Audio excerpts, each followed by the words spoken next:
Earlier today, the chairman of Region 6 held a press conference. Sasha Ramsaran reports. Regional Chairman of Region 6, Mr. David Armagon, held a press conference earlier today to address a recent newspaper article that was published concerning a few irrigation pumps stationed at Manarobisi. According to the chairman, the article listed a number of misconceptions which he thought best to address and clarify. The newspaper seemed to have conveyed the message that the pumps only started this weekend. That's not true. The pumps started over 1 week ago at Manarobisi, and that's because we had to solve a problem of sealing a number of dams that were cut by farmers. And this is the problem that we have been getting actually every crop. The farmers have been cutting the dams for both drainage and irrigation purposes, and when we have to start back the pumps for irrigation, it means we have to seal all these dams that are in breach, which the farmers have created for themselves. And so we have to find that money. We had to get almost $9 million, which was not available immediately, but we had to search to see where we can have savings to find $9 million to seal those breaches. And when we sealed those breaches last week, we started the pump.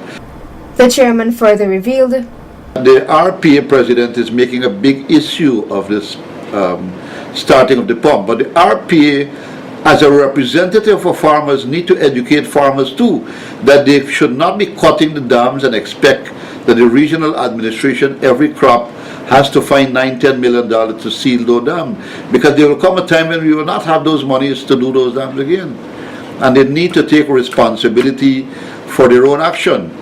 And this is what I really want to stress, that farmers have got to understand that they don't have any right, they don't have any authority, and it's against the law to cut irrigation and drainage systems. Mr. Armagon also went on to say that the delay in the operations of the pump was not caused by the REO, as was implied in the article. So I just want to clear that the impression seemed to be conveyed that the REO was responsible for the delay. The REO was not responsible for the delay.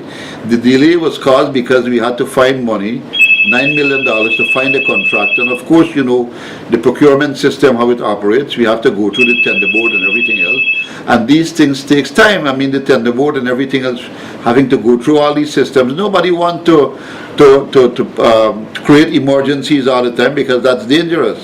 So what we have to do, we have to go through the tender board, it has to be awarded, the contractor has to mobilize, he has to go to the work, then when he's completed the work, then we started those pumps. Present also too, we have some mechanical problems with 2 of our pumps at the Blackbush Pole area.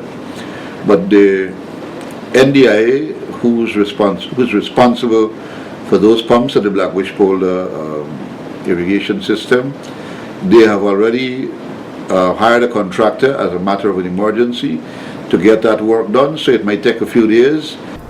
In his closing remarks, the chairman noted that such articles reflect poorly on the RDC as a governing body, and that further prompted him to respond to the article and provide some clarity on the issue. Sasha Ramsaran reporting for Channel 8 News.